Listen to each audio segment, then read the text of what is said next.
Welcome to Sissues. We are two sisters with issues and a need to work them out, and we're inviting you along for the ride. Here we are taking the big things we have in common. Our love for Outlander, inappropriate humor, and why people do the things they do. Mix this up with our dirty lady mo's, and this podcast is born. But don't worry, we'll explore other issues too. Because when you have sisters, you have issues. If you are easily offended or don't appreciate the creative use of colorful Canadian cursive language, this is not the podcast for you.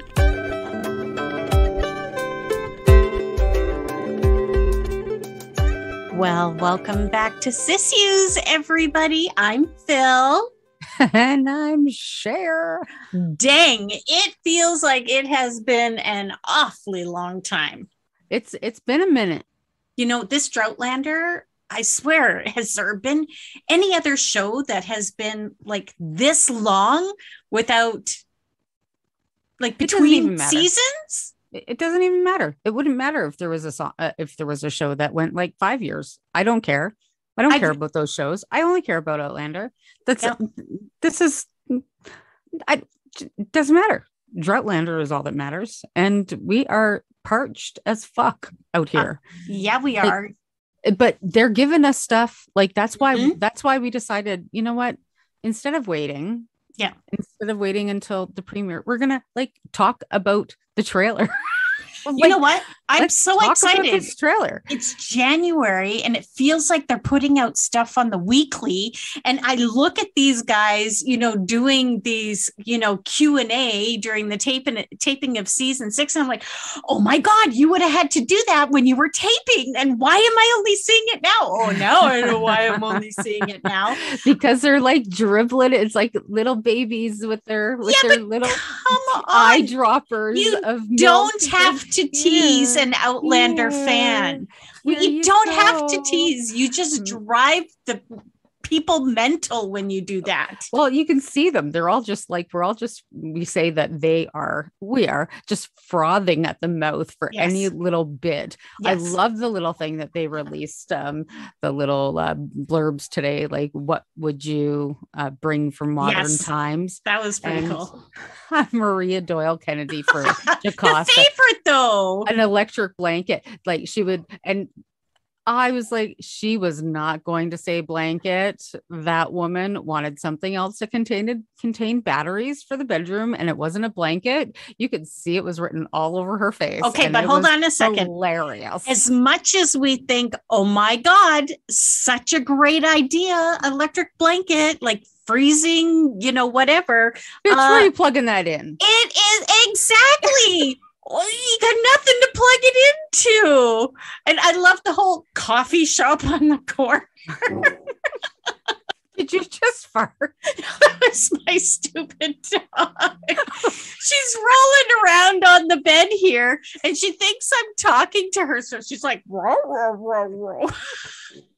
Here again. She sounds like you're farting. And I'm not. It's Willow. She's such a maniac and she's wagging her tail. Oh my God. So good. Hey Willow, how you doing, bud?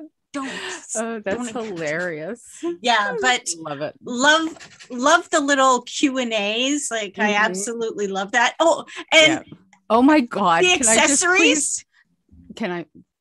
Because he is the moment. Right? John Bell. Fucking love this man. He wanted an accessory shop. Oh, of course he did. And if you don't follow John Bell on Instagram, you are missing the fire. Yes. He is everything. Like, just beautiful in all the ways. Yeah. Love him so much. And I have to say, I am just loving seeing Cesar on all the trailers. Okay, but it breaks my heart because he's going to have a rough season. Okay, so hold on. I'm into A Breath in Snow and Ashes. I'm probably about a quarter of the way through and I'm starting to hit that part already. Right? Where, something's going on. I've got kind of a taste of it, but, and I see it and I'm like, damn, I got to get through this book before March 6th. Okay. So I can't wait to see him cry. Oh, and if he cries in the rain, I might just die inside. I can't wait. Oh my gosh. God. It's just, I might be a little aroused right now. Just saying. Guys, we warned you episode 1, even prior to our the very first podcast we put out, we said that there would be some inappropriate conversations, inappropriate language, and it's not that we're doing it for shock value. I'm telling you, look, I did not realize just how much I would end up having these feelings for Cesar. Mm-hmm. He is a delightful human being.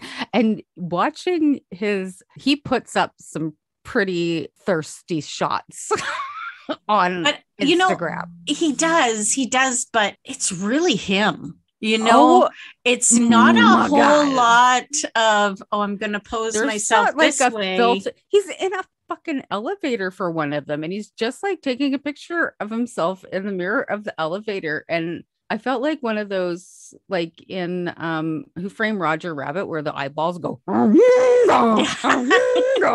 like that's what I felt like looking at this picture. And I'm like, bitch, you are 50. Calm your freaking roll. But I could not. It was like, this boy's lit. So I think 7 episodes is season 6. 8. Oh, sorry. 8 episodes, and the first episode is 90 minutes. Yeah. And there's going to be a lot going on. Like even Diana said, this is going to be her favorite season so far. But just think of, we've got the Christies, we've got what's going on with Fergus, and right? Mm-hmm. Exactly. And then you have to remember that Brianna and Roger came back. So now they're going to have to resettle into the Ridge. Right. And we have Claire, and then we still have the aftermath as to what happened with the Browns and what Jamie did to Lionel and all of that. Yeah. There's absolutely. Right. And then we have the forthcoming war. Yeah. Right.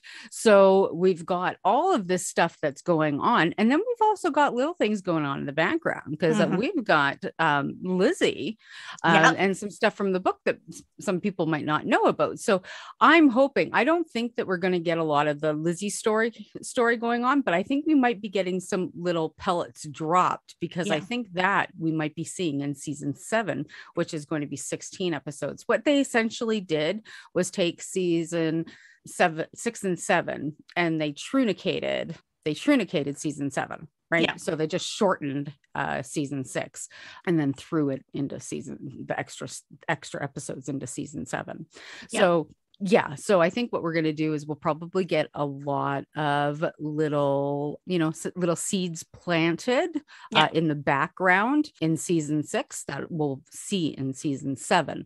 But I think every single episode of season 6 is going to punch us in the face. You know what? I think so too. And I feel like we're going to watch it once and go, what happened? I have to rewatch this. And how are we going to rewatch it unless we're recording it? There's, we're going to have to wait for it to come out on DVD, or we're going to have to, wait for it to come out on Netflix. So please, if you have the opportunity to record it, because I know I'm going to miss so much just the first time watching it. We always watch it a dozen times anyway. And we're not going to do our recap episodes. No. Until after the season airs. Yes. So you guys will, miss out on us doing that. We might just throw in a couple of fun little, family albums and little things like that together.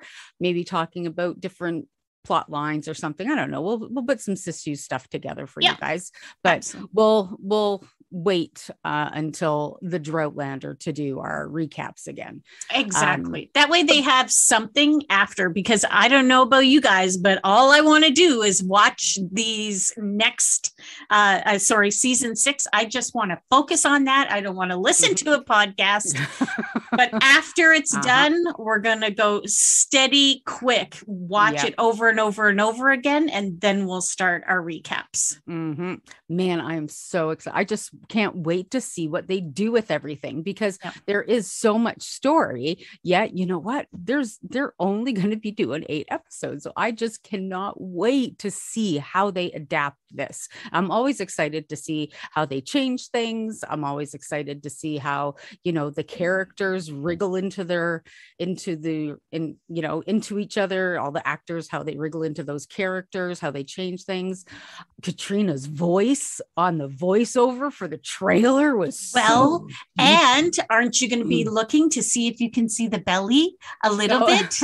Because she gave kudos to the costume designers, because she said they covered it up really well. Right. And we have to know that was another reason why they trunicated season 6 was because of her pregnancy. So they probably didn't film too late into her pregnancy, and they probably needed to give her a full year off, because you know what? She's one of the producers. She can say, you know what? No, sorry, guys, I want a year with my kid. So, and that was likely one of the reasons why they had to shorten things up, because exactly. Yeah. And also they're already starting on season 7. They've already started doing the scripts for it, reading the scripts. So it's season 7 is coming too, but I just can't wait for season 6. And I love that, like Katrina has said in some of her interviews, that season 6, they have kept with the season 5 motif of the storytelling, way that they've done, the way that they did the season 5 storytelling, which I absolutely loved. It was fantastic. It really was. It was so beautiful. It was artistic. It was, it made the viewer think. And I like that.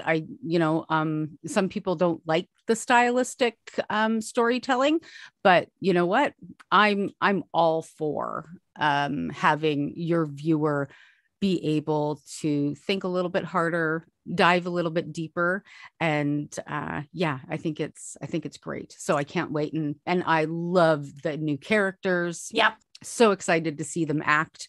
And Malva, I mean, Jessica is just so perfect for that role. She's so darn cute. Oh my God, she's cute, but she's also cunning looking. You can tell though, I've never seen her as an actress. And all I know, I don't know a whole lot about the Christie family, because I'm just kind of getting introduced to right now. But sister, buckle your seatbelt, is gonna be a bumpy ride. Looking at her face, you can see sweet and tender, and you can see devil. You can see them both. I don't know if that's her character, but I'm looking forward to it. Like I said, buckle your seatbelt. What am I gonna do? Okay, so here's my question to everybody else. Please don't read that book between 4 and 8 a.m. because I don't want you calling me. No, I'm talking about when season 6 starts. Okay. I want to know what people are going to be doing as they watch it. Like, are we going to maybe FaceTime or something and watch it together? Or should we just have our own personal space to absorb it and just text like mad back and forth? Like, I wonder what everybody else is going to do.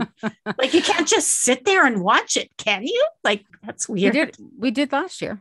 Oh, yeah, but we were texting, and then I was like crying on the phone. Tell me what happened. You have to tell me. Yes, after every episode, you were a fucking mess. Right? It was the first season that you watched on my own, not streaming. Yeah, yeah, and not streaming, right? Week to week on your own. Yeah. That was traumatic. You know what? I blocked that out. Thanks for bringing it back to me. Now I'm going to have nightmares. That's awesome. Yeah. Anytime, sister. I totally got your back. Great. And we also have Bees. Bees came out, Diana Gabaldon's latest book. Yeah, well, I know that you've listened to the audiobook, so I had ordered ordered us the signed copy from the Poison Pen, but unfortunately, have no idea when that's coming.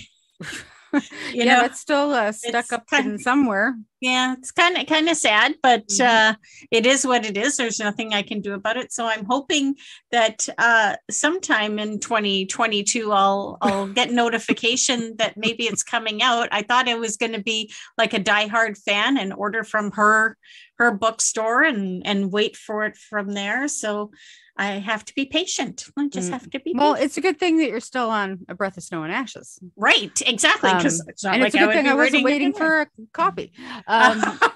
But the thing, I wanted to give a quick review without actually giving the book. And there have been huge mixed reviews on this book, huge, especially coming off the heels of Moby, which was one of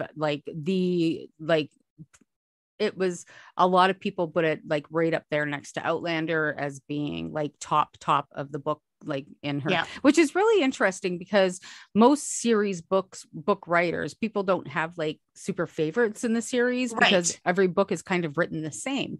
However, with Diana Gabaldon, each book has its own rhythm, its own cadence. It's like different. Each book just is written differently. It's kind of crazy. You will pick up one of her books and go, did I miss a fucking book? Like what is happening right now? Or you'll pick up a book and you'll be reading about the same day for ever, 300 pages. Exactly. Like every single book has a different rhythm. So no two books are the same. And Moby had this, like, I think Moby was most similar to Voyager in the cadence that it was written in. It was, really weaved together beautifully. And it wrapped you up like a great big, like it traumatized you. And then it wrapped you up like a big hug at the end. Yeah. So you felt warm, love, and supported. And I think that's why it was so universally loved. Bees, on the other hand, the best way I can describe it, I think it was like a loosely stitched quilt. Like it was a patchwork. But on purpose, do you think, for book 10? Okay. Yeah, absolutely. I don't think Diana Gabaldon ever does anything unintentionally. No. So, but I don't think her readers were ready for it.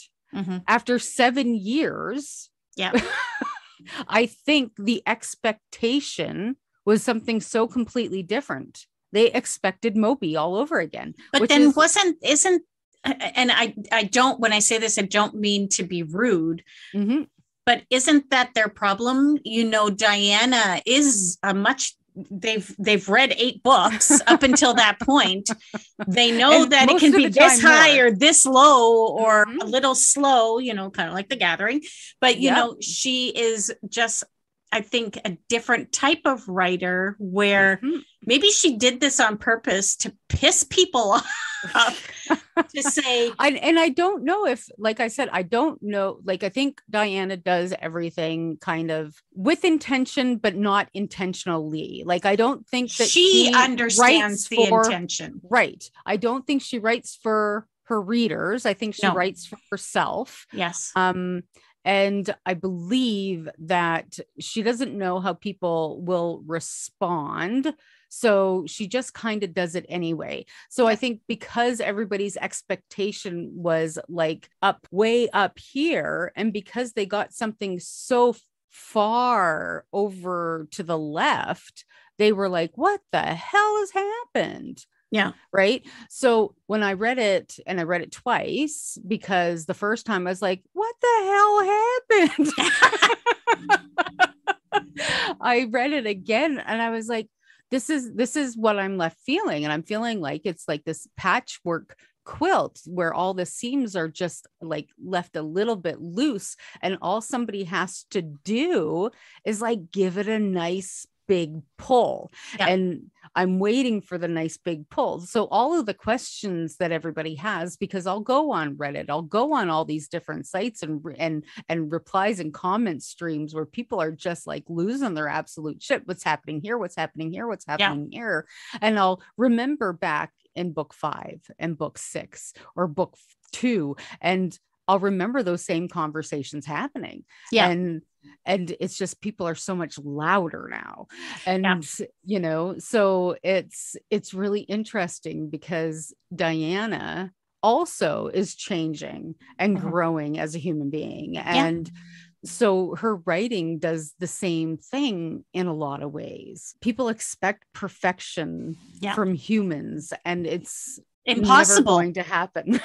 You know, and I actually had to stop reading the comments because, of course, I'm not even that far in the series yet. Right. And then all these people who claim to be, you know, Outlander fanatics, whatever, it doesn't matter. I just had to stop. You know what? It's like they're taking it like it affected their lives and they wasted their time on this book. And why wasn't it written the way I thought it was going to be written? And I just had to, you know, that's not me. That's not the type of fan I am. You know, and if you want to be crazy, and don't get me wrong, everybody has a right to their opinion, 100%, but you don't need to be a douche. Right. Well, don't, like, if you're going to be a fan of a writer, be a fan of a writer. If you don't like what the writer's doing, stop reading it. Exactly. And I'm going to be 100% upfront honest here. A lot of the comment sections in a lot of the things talking about Diana Gabaldon lately are full of a lot of ableist, ignorant comments. Diana has spoken about being on the spectrum. I sit on the same spectrum with her. So hearing a lot of the comments about her being rude or her acting like she's better than everybody else or any of those things are ableist and ignorant. So check yourself if you're pulling that shit. Because when you're autistic and you answer the same question exactly the same way for 30 years, it's because the answer hasn't changed. It's not because you're boring. It's not because you think you're better. It's because you know you're different. And this is how you survive. That's what a mask is. Thanks. Have a good day. And I think people forget that, yes, she's a famous writer, but she has a real true life as well that a lot of us don't know about. And you know what? None of my business. You know, you wish someone well, but you know, don't assume. You know what? And she doesn't want to answer, you know, because she's got nothing to say. No, she probably has 20,000 responses, you know, and she doesn't sit at her computer, you know what I mean? Like maybe to write, but not to and sit if she does, fine. That's her prerogative. That is her business. And you know what? Who are you to judge? Exactly. And you know what? I don't have to like everything everybody says or everything everybody does. That's not my business. And just because somebody is a public figure does not give us the right to slag on them. Exactly. Alrighty. So here's a question for you. Okay, you've read the book. You've read books 6 and 7. Let's say book 7 trickles into season 6, which they've already kind of hinted at already. From the book, what scene or what chapter are you hoping that they will change in the show? Right? That's an intense question. Well, yeah, and you can't put me on the spot for that because I can't remember exact chapters and stuff. No, I got it. So, you know, are you hoping that the Christie situation will go down the same? Not exactly the same. Okay. I hope it doesn't go down exactly the same. I hope that they adapt some of that. I hope that, and I think anybody that knows the books inside and out, kind of like I do, I think they will know exactly what I'm talking about, and they can put it in the comment sections if they get my wink, wink, nudge, nudge. The whole intricacy of that family is pretty deep. And I kind of hope that they keep the Tom, Christy, Claire vibe that happens in the books. Okay. All right. Well, that's good to know. Okay. Because, as I said, I'm just going through book 6. And of course, I've already gone through The Rape of Claire. And I have to say that I liked how the show did it better. It seemed like it was much more realistic. It was hard. I agree. It was hard to hear that she was being raped and the things that were going through her head. And I'm thinking to myself, gee, I don't know if I would have thought that way. Or, there wasn't really any dealing with the PTSD after, because it didn't seem like there was any, you know what I mean? So I don't know. It's just a little different. Yeah. And I think I have to go back because I thought about this a little bit about our previous conversations and my saying that, I don't think, Diana probably ever experienced rape in order to write in that respect. And I don't think that was fair of me to say that because we all do deal with trauma in much different ways. Right. So it's, like I said, I have to redact that statement because, like I said, trauma affects people very differently. And, it could be very likely that something could have happened and it was treated in a very different way for somebody else. So it's not how I, as a victim, could have handled a situation. Right. But it's very possible that somebody else could have handled it in the way that they needed to reclaim their power. Yeah, so I hear you. And, one other thing too, you and I had a conversation a few weeks back on this, and we actually pulled some stuff from our merch shop as well for the Sissu site. When we were younger, our mother used to say, son of a sea sucker. And we thought it was a fish. And we thought it was a fish. It wasn't until a few years ago that we realized that wasn't the case. And so my kid called me out on it. Right. My kid said, stop saying that, Mom. And we're not too old to learn. It was brought to our attention that sea sucker, of course, is actually not a very nice term.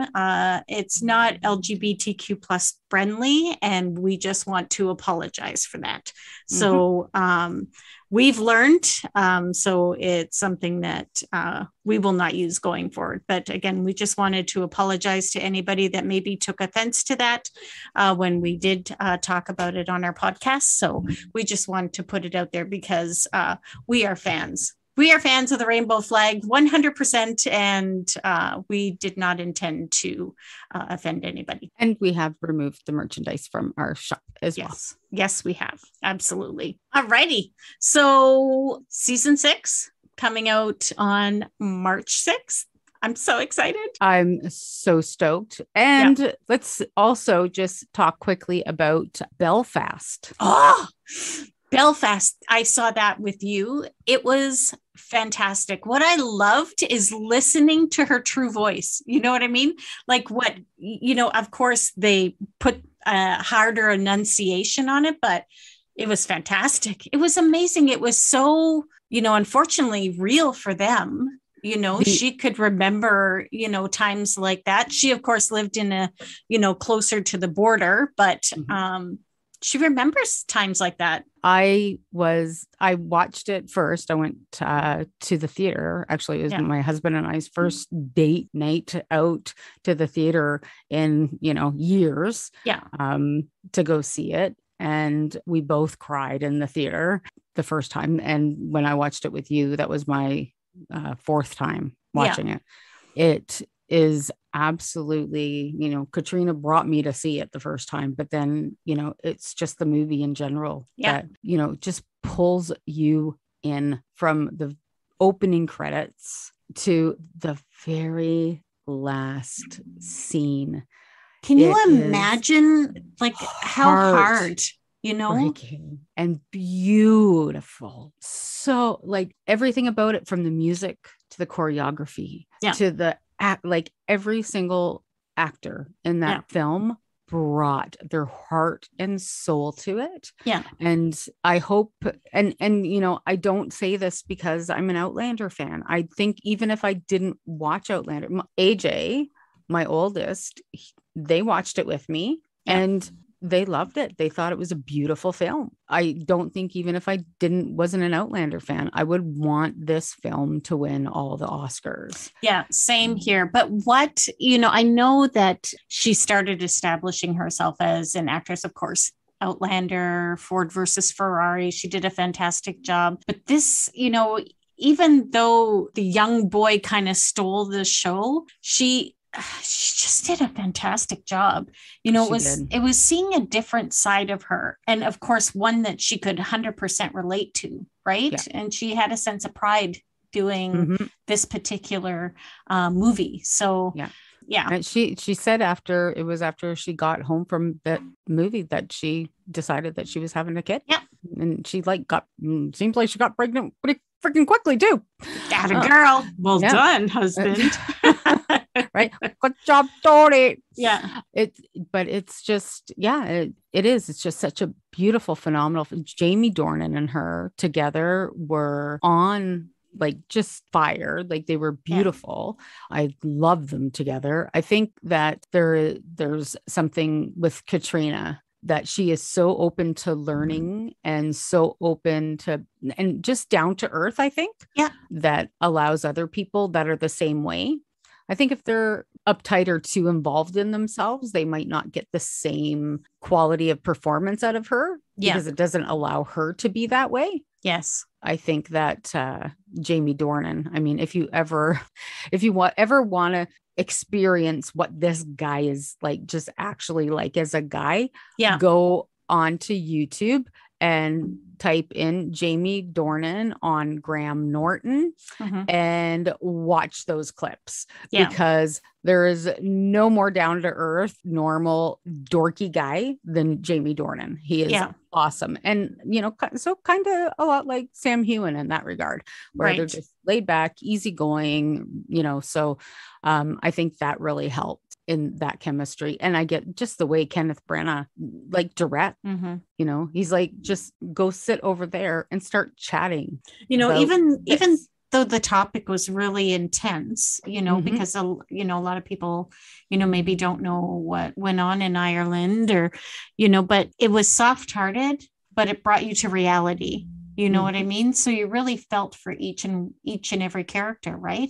He just wanted to be able to support his family and do it well. And he knew he couldn't do it there. So he was really struggling because she did not want to go, regardless of how hard home was. She wanted to be at home.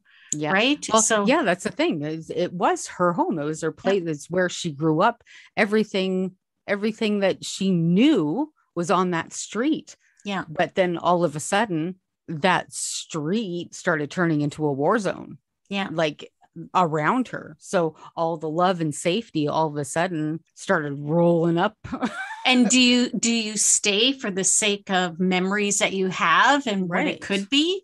Or do you leave everything that you've known and go somewhere you don't? Right. Yeah. So, and I think that's why it resonates so much. Yeah.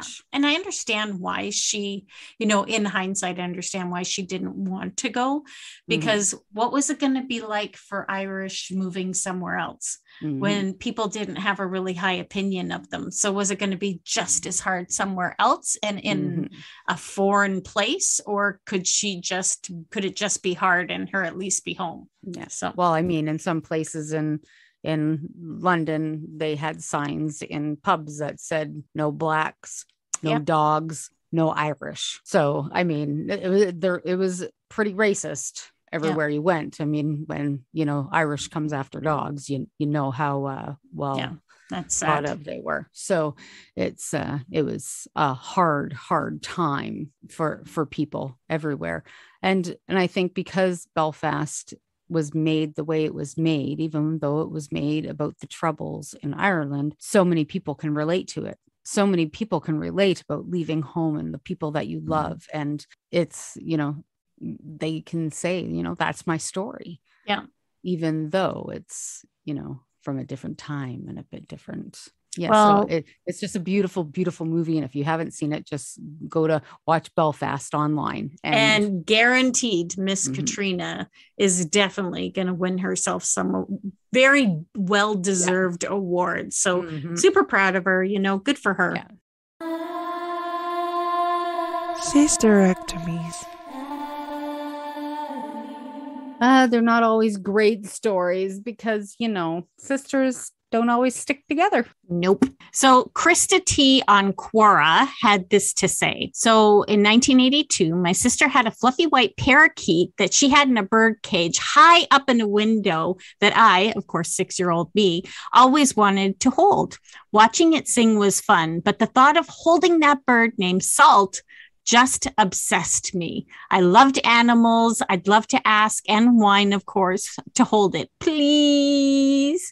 One day when I knew no one was around to say no, I climbed up, got a chair, and took out the cage to love it, to touch its soft wings and kiss it like my older sister did, whispering to it while it nuzzled my sister's neck. It kept trying to fly away, so I held it firmly. It chirped, and I was so excited, and I'm trying to hold it, and it felt very weird in my hand. I didn't want to hold it anymore. Salt's fluttering heart stopped beating. It stopped struggling and was very quiet and still. I hadn't meant to do anything like that. I loved animals so much. Shame and guilt washed over me. I cried at the thought of getting caught and yelled at. I cried at the thought of my older sister being so angry with me. Mom came rushing in when she heard my hysterical tears and was very angry. She then reached out for me to hold me and rock me. She held me until the hiccups and tears stopped. Mom told me it was going to be okay, and I hadn't meant to do it. She told me not to feel bad.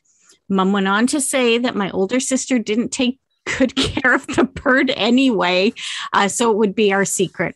Mom got rid of the lifeless body of the fluffy white parakeet my sister loved. I never saw it again.